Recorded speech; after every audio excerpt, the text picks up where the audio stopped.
lot of Western people don't know much about you. We'd like to know about your background and where you came from. Megyn Kelly might have had her sit down with Vladimir Putin on the air first, but Oliver Stone got him to sit down and watch Stanley Kubrick's Dr. Strangelove with him.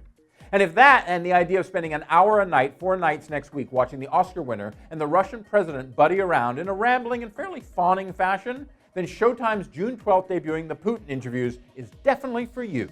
Now, yes, there are some of the questions that are on a number of congressional committees' minds about what role, if any, Russia and Putin operatives played in the 2016 presidential election. And while we get a whiff of what Putin, who often seems to be trying very hard not to look like the cat who swallowed the canary here, really thinks of Donald Trump and Hillary Clinton, any meat on that bone? Well, that's saved for the second half of this mini-series. The episodes not provided to critics, I might add, by Showtime. What was provided to critics in the first 2 episodes includes the former KGB agent at one point saying with a completely straight face, as he has before, that Russia would never interfere in another country's domestic affairs. At another point, Putin tells Stone, despite some laws to the contrary in Russia, that there is no discrimination against gays and lesbians in Russia, a claim that the platoon director ultimately lets him get away with face-to-face, though Stone and his team do show, ever so shortly, some footage of a Moscow protest against the so-called gay propaganda law of 2013 getting a little violent. Your critics say that Russia is a traditional authoritarian state. Не так.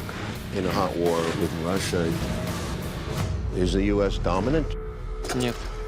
Simply put, Oliver Stone, who has long been an advocate against what he sees as American imperialism, seems to have made the decision here, as he made once with Venezuelan President Hugo Chavez, that the enemy of my enemy must be my friend. So, while Stone doesn't ask Putin what tree he would be if he were a tree, the first 2 episodes of the Putin interviews are manicuring in how sycophantic they are in what is clearly being played as really little more than a superpower celebrity get. But a celebrity get nonetheless.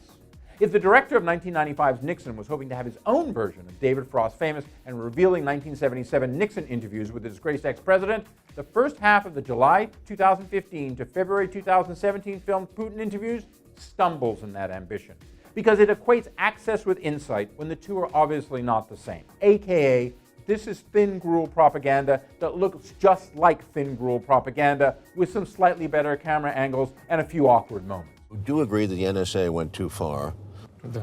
Yes. And how do you feel about Russian intelligence activities in their surveillance? Я думаю, что они работают хорошо. Наши спецслужбы работают исключительно в рамках действующего законодательства. Part buddy movie, part exercise in the exercise of power, this portrayal of a true natural-born killer is just the latest in the ex-KGB man's recent coordinated PR artillery assault to grasp the dual crown of the most powerful and the most interesting man in the world. Even, despite the best editing that the Enchanted Stone can provide, Putin actually comes across as a bit of a cold fish mid-level bureaucrat with simply great office politics survival skills more than anything else. While Oliver Stone is certainly no Werner Herzog as a documentarian, he knows a thing or two about power, and a bit about how to talk to it. That, however, as the Putin Interviews makes clear, doesn't mean him or his well-contained subject Vladimir Putin have a lot to say, at least from what I've seen.